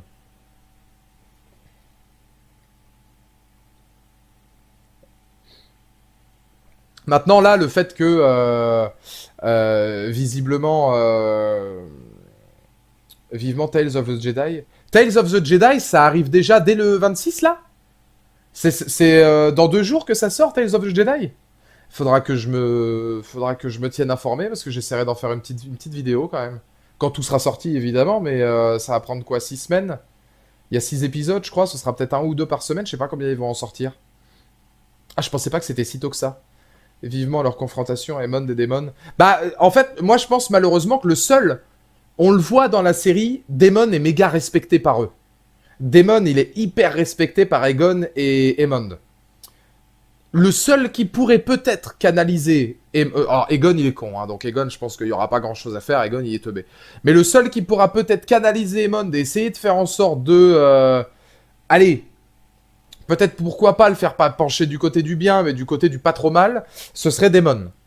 Maintenant, comme certains disent, là, si ça suit les bouquins et que c'est foutoir sur foutoir et que le mec est vraiment une sale ordure, ça risque d'être compliqué. L'acteur fait peur, par contre. Hein. Moi, je vous le dis, hein, mais moi, l'acteur me fait flipper. Hein. L'acteur qui joue Aemond, il a un regard, il a une gueule. Il aurait pu jouer dans Viking, lui. Il a vraiment une tronche, tu sais, rectangulaire, bien carré, mâchoire carrée. Le mec, on a l'impression qu'il est quand même assez bâti et tout. Il est un peu chelou, ce gars. Hein. Faut être tout à fait honnête, hein, mais je le trouve très, très, très, très, très flippant, moi, comme gars. De quoi j'avais parlé? Non, bah, c'est sur les notes, ouais, j'avais parlé de tout ce que j'avais à dire sur mes notes.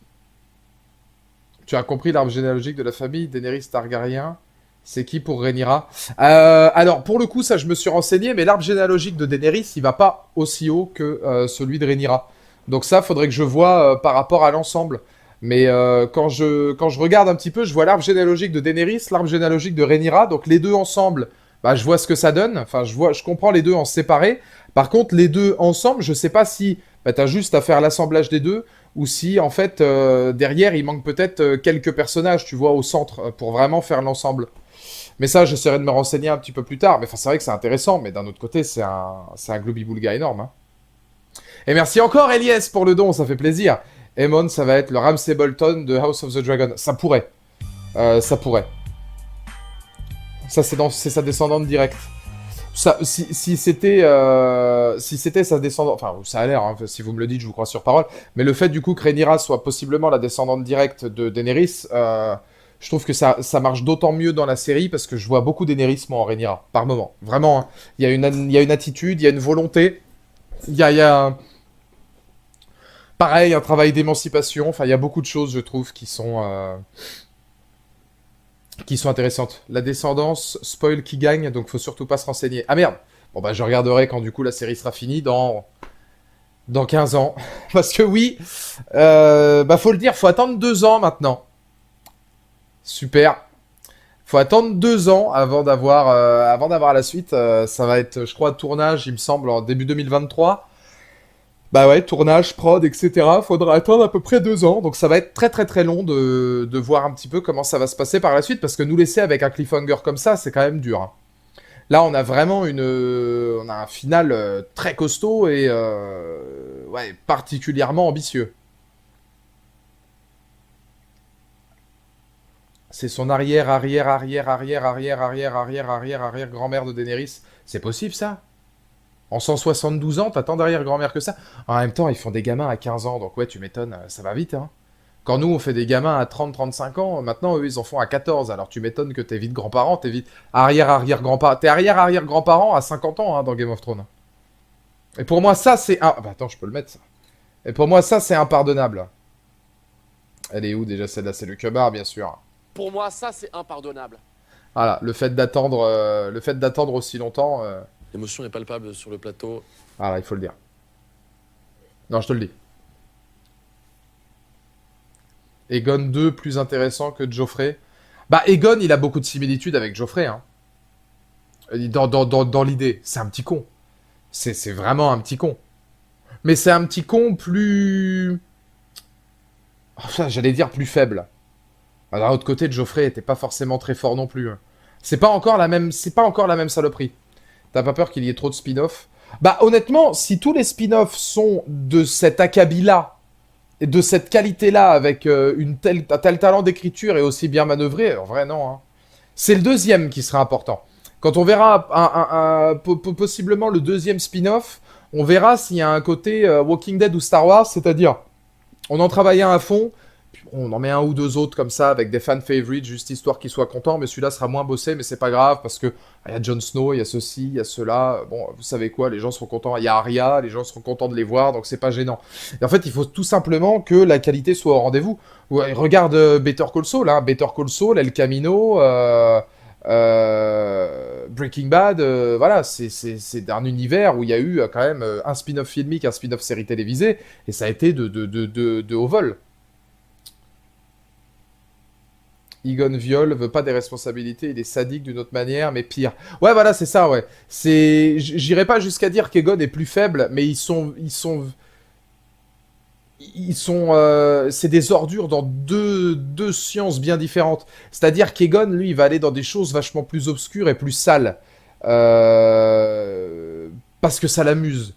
Geoffrey, lui, il use de sa supériorité et comment dire, il en joue à des fins purement hautaines, hyper malveillantes. Mais il irait pas jusqu'à tuer ou violer. Enfin, je me souviens plus si Geoffrey, si dans les bouquins ou autres, il y a des séquences peut-être de viol ou de meurtre avec Geoffrey Baratheon. Mais par exemple, Geoffrey, là où Aegon est peut-être un peu plus chelou, c'est que je pense que Aegon Targaryen pourrait tuer, même par erreur, mais pourrait tuer.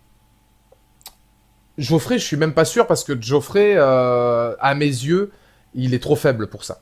Geoffrey, pour moi, c'est vraiment un personnage faible, qui serait trop faible pour tuer. Il a pas ce qu'il faut pour faire ça.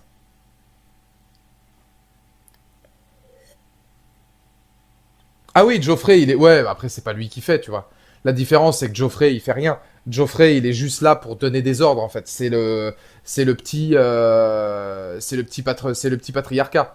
Geoffrey, il flingue la prostituée avec une arbalète. Ah ouais, putain, c'est vrai. Mais alors, attends, je me souviens plus. C'était un accident ou c'était voulu? Ah putain, c'est vrai qu'il tue, ouais. Alors, ça fait très longtemps que je l'ai pas vu, la série, mais ouais. Ah oui, oui, oui, non, c'est vrai, effectivement.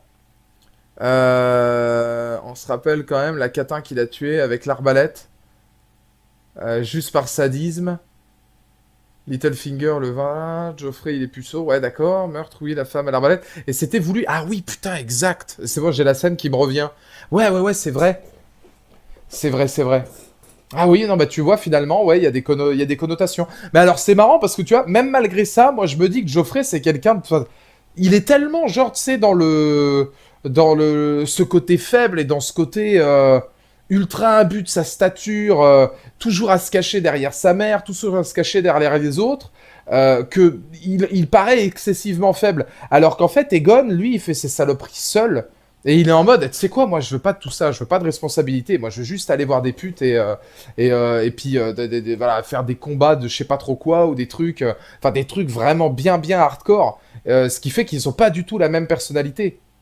Ils ont pas du tout la même personnalité. Et puis Egon aussi avec sa mère, ça va pas du tout. Geoffrey a été méga couvé. Geoffrey, il est hyper couvé par sa mère parce que sa mère est trop contente d'avoir son fils sur le trône.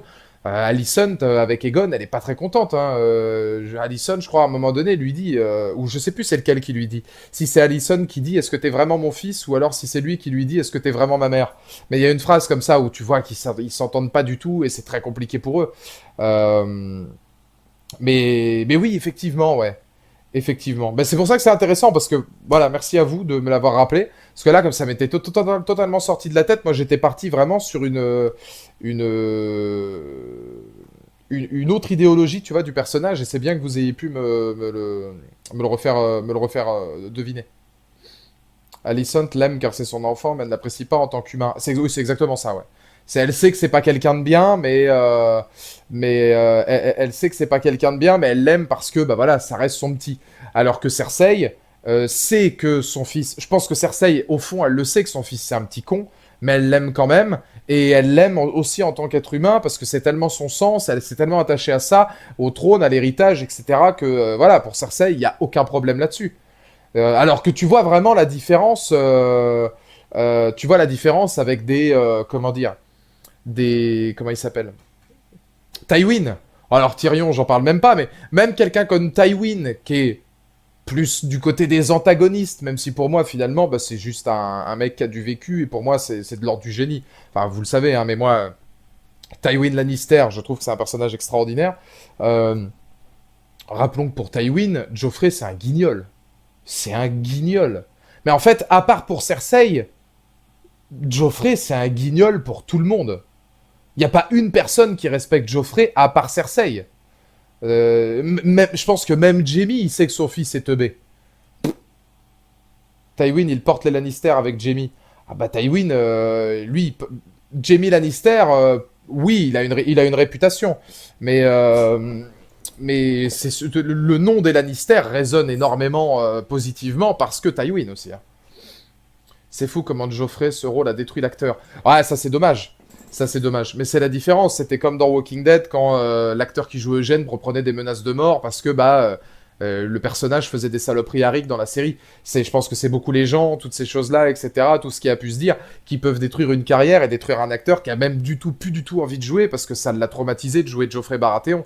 Ce qui est hyper... voilà, ça c'est malheureusement, c'est terrible, hein, mais même en règle générale, c'est un rôle qui peut être traumatisant, parce que ça doit être éprouvant. Enfin là, on parlait de Aemond. On peut parler d'Aemond, on peut parler de Aegon, on peut parler de Joffrey, des personnages comme ça. En vrai, c'est des rôles qui doivent être éprouvants à jouer, hein.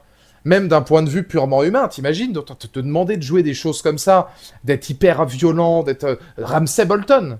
De toute façon, t'as deux configurations. Soit t'es acteur, et en fait, tu te dis... Tu sais, tu lis l'affiche en mode « Oh là, je vais faire tellement de dingueries, putain !» Soit tu te marres comme nous, on se marre, parce que je pense que, en vrai, je vous pose la question dans le chat, mais... Ok, Ramsay, il a fait des méga dingueries. Mais, levez la main avec votre meilleur smiley si vous avez pas de temps en temps rigolé, genre. En vrai. Ramsay Bolton, il faisait tellement des trucs lunaires qu'à un moment donné, tu rigolais jaune en mode « Eh mais ce mec, c'est un dingo. Enfin, qu'est-ce que tu fous? Qu'est-ce que c'est que ce truc ?» Ramsay Bolton, c'est pas que tu finis par l'aimer. Enfin, non, quand même, j'irai pas jusque-là. Mais c'est que t'es en mode « Oh ouais, non, mais c'est chaud, frère. Qu'est-ce que tu fous ?» Enfin, t'es là, tu te dis « Oh là là là là là là, putain. » Mais parce que, en fait, le rôle est tellement bien écrit et l'acteur est tellement incroyable que toujours plus. Toujours plus, toujours plus, toujours plus. T'es fait « Putain. » Où est-ce que tu vas t'arrêter? Arrête un peu. Tu sais, mais et soit, en fait, en tant que comédien, tu te dis, oh là là, tu lis le script et tu fais, ah, je vais faire des trucs en mettant, c'est pas possible. Soit, dans ce cas-là, tu le lis et tu le prends au sérieux. Et là, tu peux péter un plomb tout de suite parce que tu te dis, c'est pas possible que je fasse ça. Enfin, je veux dire, qu'est-ce que tu veux? Si en plus, t'as une prédisposition, toi, en tant qu'acteur, à pas être du tout dans le mood de ton personnage, bah peut-être que pour Joffrey, par exemple, peut-être que l'acteur est hyper gentil dans la vie, et jouer ça l'a peut-être vraiment viscéralement, tu vois, à l'intérieur, ouais, c'est dur, quoi. C'est surtout ces répliques, il lui manque tellement une case que ça en devient à la limite du comique. Ah bah ouais, c'est exactement ça. C'est exactement ça. C'est genre... je rigole pas de ses actions. Je rigole pas de ce qu'il fait, évidemment, quand tu vois ce qu'il fait à Sansa, quand tu vois ce qu'il fait à dépecer... Enfin, même la maison, je veux dire, la maison, c'est... Je sais plus... les Bolton, là, non, c'est pas les dépecés, mais enfin bon, les mecs, en gros, ils leur retirent leur chair, etc. Ouah, t'es là, tu fais... bon, déjà, c'est pas une maison qui pue l'enfant de cœur, quoi. Mais c'est pas les actes, c'est la manière d'agir. C'est la manière d'agir. Les écorchés, voilà. Mais je cherchais le nom en anglais. Je me souviens plus comment ils les appellent en anglais, parce que pour le coup, je les prononçais plus en anglais, cette maison-là, mais je me souviens plus comment ils les appellent.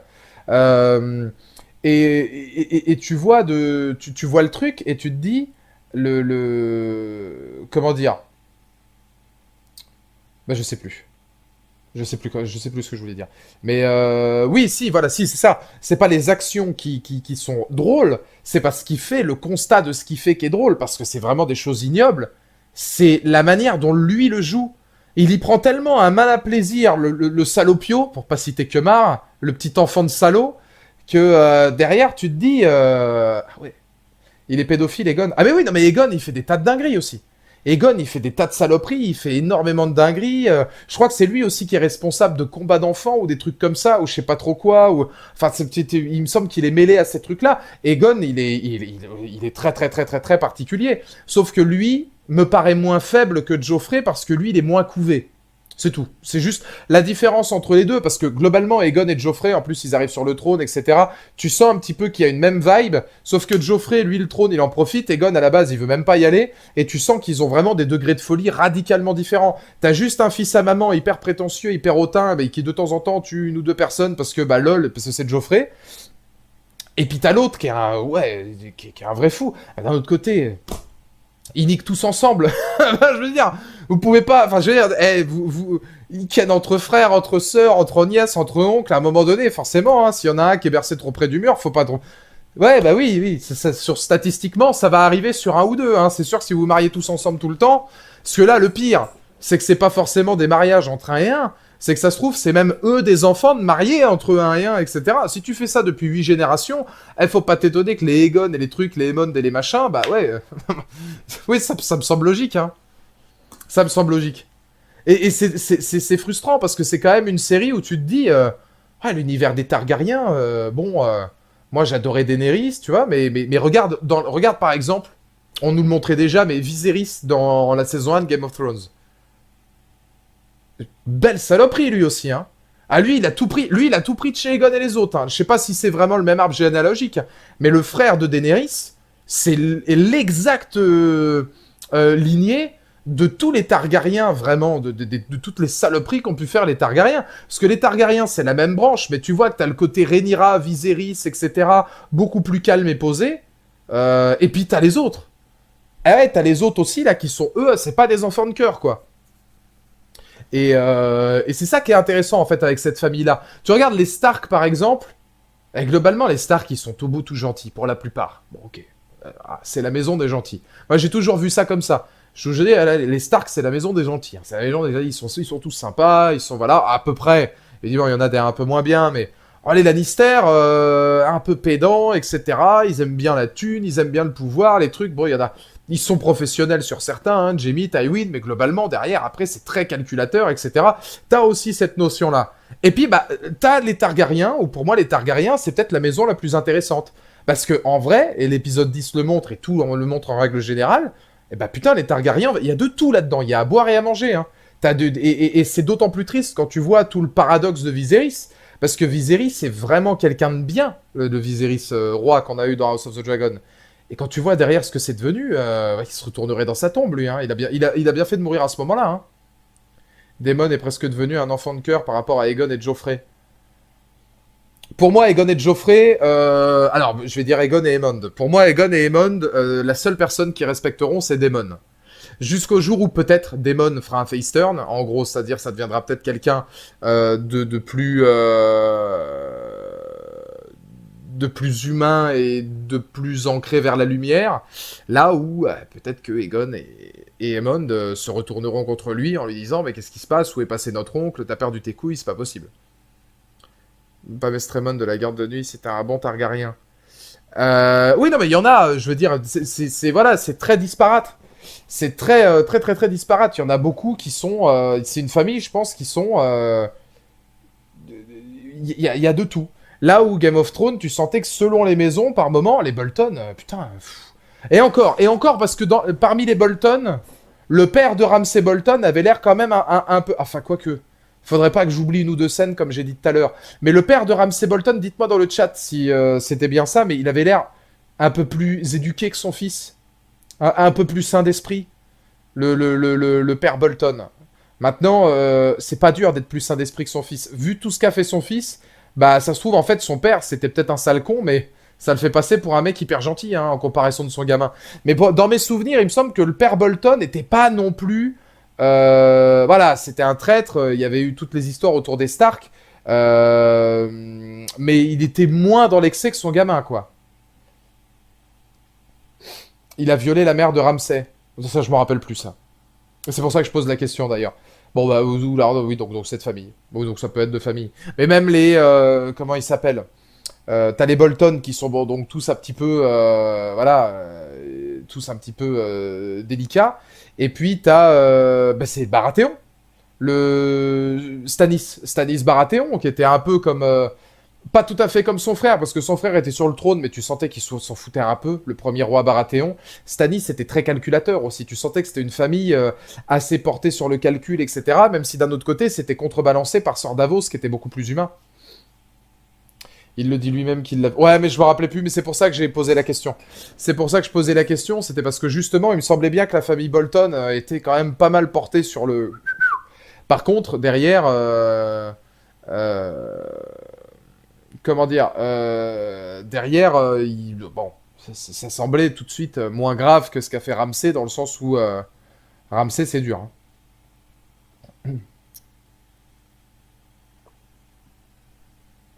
Donc il y en a quelques-unes quand même, des familles qui ont des tenants et des aboutissants différents. Maintenant, c'est vrai que quand tu regardes ce qui se passe avec les Targaryens, pour moi, c'est hyper riche. Les Mormons, avec Jorah Mormont, etc., oui, c'est une maison honorable aussi, effectivement, ouais. Stannis aurait fait un bon roi, dommage qu'il a fait des dingueries avec la sorcière. Ouais. Après, encore une fois, honnêtement, bon, c'est pas pour le défendre. C'est pas pour le défendre, mais bon.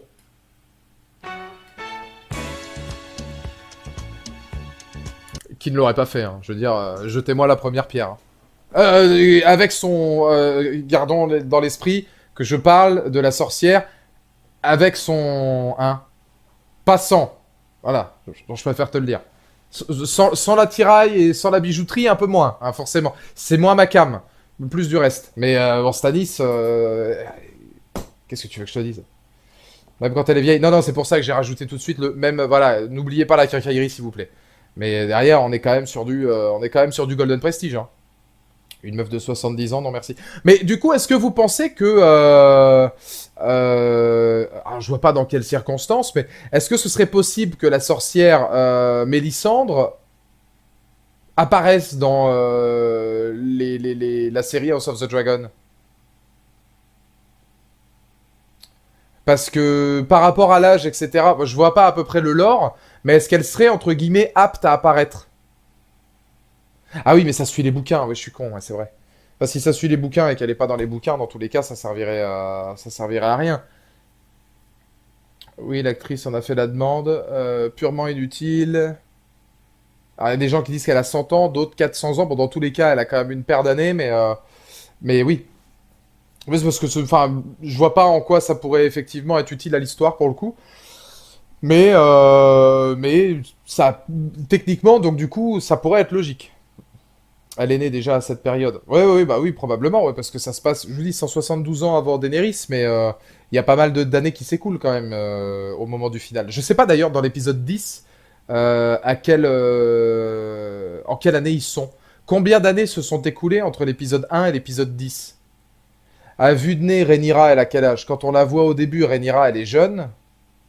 Elle est même très jeune. Elle doit avoir 12 ans, peut-être, une dizaine d'années, 12-14 ans maximum. Elle a quoi? Plus d'une trentaine d'années dans le dernier épisode? Il y a 20 ans qui s'écoulent. Il y a même des gens qui iraient jusqu'à 30. 20, 26, 28, 30. Ça montait 50 ans. Et qui dit mieux? 30 ans, 20 ans. Donc oui, disons à peu près une grosse vingtaine d'années. Ce qui voudrait dire que à l'heure actuelle de la fin donc de House of the Dragon, on est à peu près 140 ans. Entre 140 ou 145 ans avant Daenerys.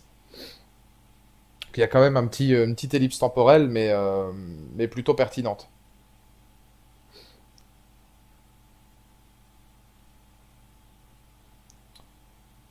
Viserys Ier est couronné en 77 et mort en 129. Ah ouais, mais alors ça me paraît vachement long là, non?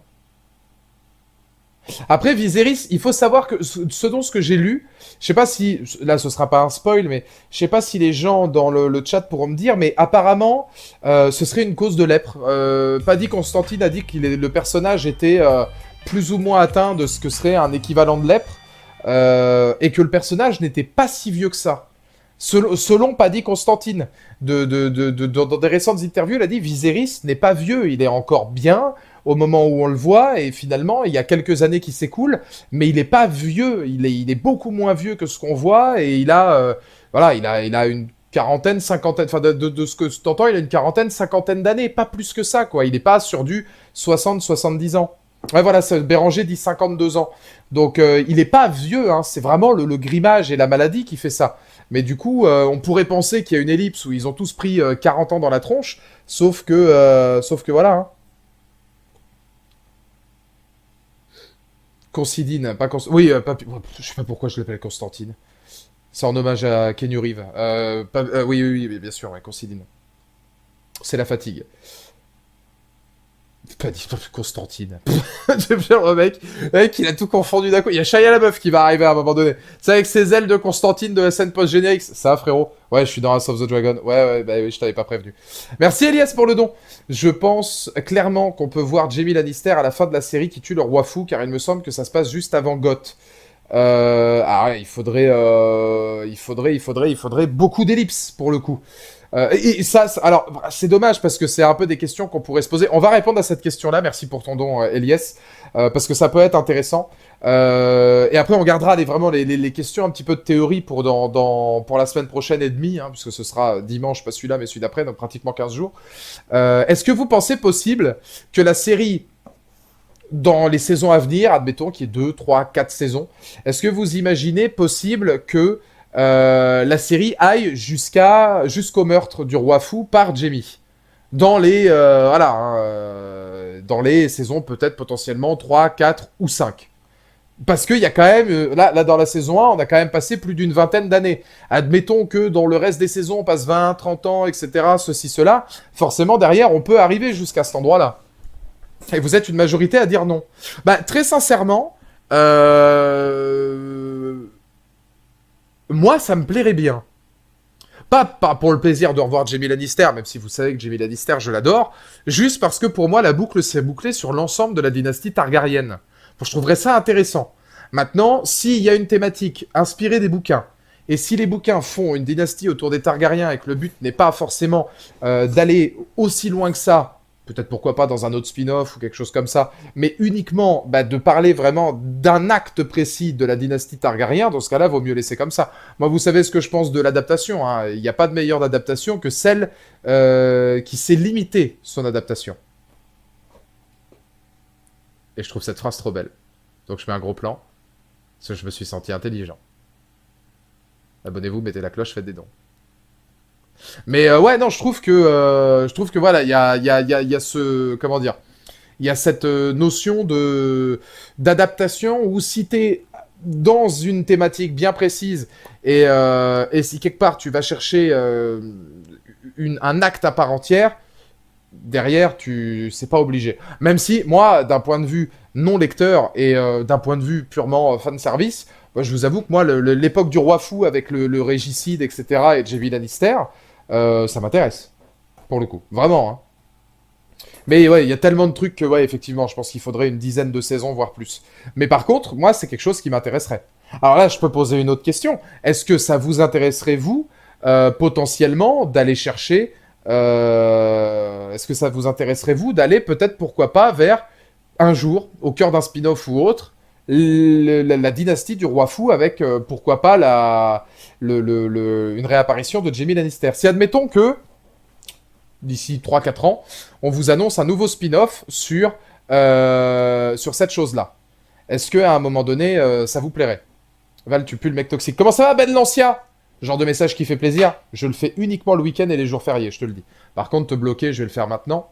Même si je pense que ta daronne sera un peu déçue, mais c'est pas grave, je m'arrangerai après. Je préférerais la conquête d'Aegon. Il y a trop de choses en fait à dire de positif. Il y a vraiment, il y a trop de choses dans cette thématique de Targaryen et dans toute leur histoire. Il y a quelqu'un dans le chat qui disait il y a plus de 300 ans d'histoire. En vrai, ouais, de ouf. Enfin, je pense qu'il y a trop de trucs qui pourraient être hyper intéressants à jauger, tu vois. Et il faut aller pour moi plus loin que ça. Il faut aller plus loin que ça. On verra ce que ça va donner sur les prochaines saisons, mais il y a tellement, je pense, d'impact à prévoir sur cette série. Et l'épisode final nous donne tellement, justement, cette volonté d'arriver plus loin. Ça peut être hyper intéressant. La guerre ne durera que 2 ans et George R. R. Martin a dit qu'il souhaitait 4 saisons de 10 épisodes pour la raconter. Je doute qu'on voit quoi que ce soit de GOT. Je pense aussi. Et moi, je suis assez... je pense que George R. Martin, il a vu un petit peu les erreurs qu'avait donné notamment Game of Thrones. Et là, il va être peut-être un petit peu plus embarqué dans la série. Je sais pas trop. Mais je me demande s'il va pas être un petit peu plus tatillon avec l'idée et essayer de faire des choses où on connaît la fin avant d'avoir écrit le début. Ce qui peut être intéressant aussi, ça. Je veux dire, globalement, pour moi, les meilleures séries, les meilleurs films, etc., les meilleures suites, les meilleures sagas sont celles qui ont la fin écrite au moment, les idées de fin au moment où tu commences. Si t'écris au fur et à mesure, c'est ça qui te donne Game of Thrones ou la postlogie Star Wars, par exemple. Ça, c'est pas bon si tu sais pas déjà où tu vas. Déjà, la fin est écrite. Bon, bah ça, déjà, c'est bien, si la fin est déjà écrite. Un univers étendu, c'est ce que veut Martin. Bah ça pourrait être bien aussi. Ça pourrait être bien. Reste à voir, on en parlera dimanche prochain. Donc pas ce dimanche-là, hein, mais le dimanche de la semaine d'après. On en reparlera évidemment de tous ces appuis-là et puis de toutes les possibilités en fait que peuvent nous apporter la série plus tard et puis l'ensemble des spin-offs. Mais je pense que oui, avec cet épisode 10, il y a vraiment un sacré potentiel. La conquête de Aegon avec son fils Maegor le Cruel et la rébellion des bâtards Targaryens. George R. Martin, se fait 40 ans qu'il n'a pas fini les livres Game of Thrones. Alors, c'est vrai qu'après, oui, il y a des choses aussi à développer, mais il faut aussi, voilà, pouvoir terminer la chose. Parce que je crois que dans l'idée que j'ai, il me semble que l'histoire principale de Game of Thrones, elle est même pas terminée. Je sais pas où c'est arrêté les bouquins et où est-ce que les scénaristes de Game of Thrones ont été obligés d'écrire. Je m'en souviens plus exactement à partir de quand la série Game of Thrones a tellement rattrapé les bouquins qu'ils ont été obligés de faire une fin eux-mêmes. À la mort de Jon. Ah, c'est à la mort de Jon Snow? Ah ouais! C'est-à-dire que après la mort de Jon Snow, ça a été les scénaristes qui ont pris le relais. Ah d'accord, ok. Ah putain, oui, donc ça fait quand même... Toute la saison 6, 7, 8, elle est pas... Ah ouais, carrément. Carrément.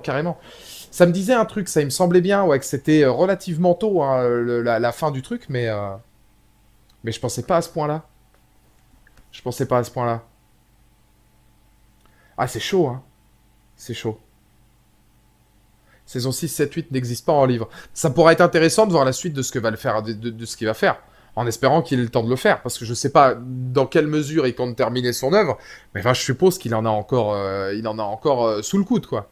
Il y a tellement de choses, en fait, dont j'ai l'impression que maintenant, il doit discuter quand tu vois les saisons 16, 6, 7, 8 de Game of Thrones. Mais c'est ouf. C'est ouf. Bon, bah, sur ce, on va s'arrêter là pour ce soir. Je pense qu'on a bien fait le tour. Est-ce que ce petit retour des reviews en live vous a plu? Est-ce que vous avez trouvé le débat intéressant? Moi, je trouve qu'on a été... c'était plutôt très sympa. Ça fait plaisir d'être revenu un petit peu dans l'univers de Game of Thrones et puis justement de pouvoir reparler de certaines séries, etc. Et puis de certains points en direct. Parce que voilà, c'est aussi ça qui est cool. On verra si certaines prochaines séries, je me remettrai un petit peu dans cette idéologie-là, notamment pour des grosses attentes. Je pense que The Last of Us, par exemple, vous savez très bien que j'en parlerai toutes les semaines. Il y a possibilité de faire certaines choses. N'oubliez pas donc que mercredi, on fera on fera pas, sort la vidéo sur Game of Thrones. Il y a beaucoup de questions que vous m'avez posées qui seront répondues dans la vidéo, donc j'ai pas répondu exprès ici pour vous laisser un peu la surprise. Mais il y a beaucoup de questions que vous m'avez posées auxquelles je réponds dans la vidéo. Donc elle sort mercredi aux alentours de 17h. On a ensuite, évidemment, donc dimanche, pas celui-là, mais le prochain, le dernier live Game of Thrones consacré à House of the Dragon où on reviendra en débat sur à peu près tout. Je répondrai à toutes les questions que vous vous posez, etc. sur la saison 1 par rapport à ce que j'ai pensé de certaines choses que j'ai peut-être pas forcément discuté dans ma vidéo. Et puis on fera toutes les théories sur la saison 2, sur toutes les autres séries, etc. Et je pense que ça pourrait être très cool. Je vous souhaite une excellente soirée. Je vous dis à la prochaine pour de nouvelles aventures. Grand retour, encore une fois. Un immense bravo à House of the Dragon pour avoir élevé son niveau de jeu d'une manière aussi forte, parce que c'était quand même pas évident après le semi-fiasco de la saison 8, et là pour le coup ça a été très très fort. Donc bravo, et on en reparle très très très rapidement. Passez une excellente soirée. Demain je suis en pause, pour tous ceux qui me suivent sur Twitch, on revient mercredi et jeudi avec A Plague Tale Requiem.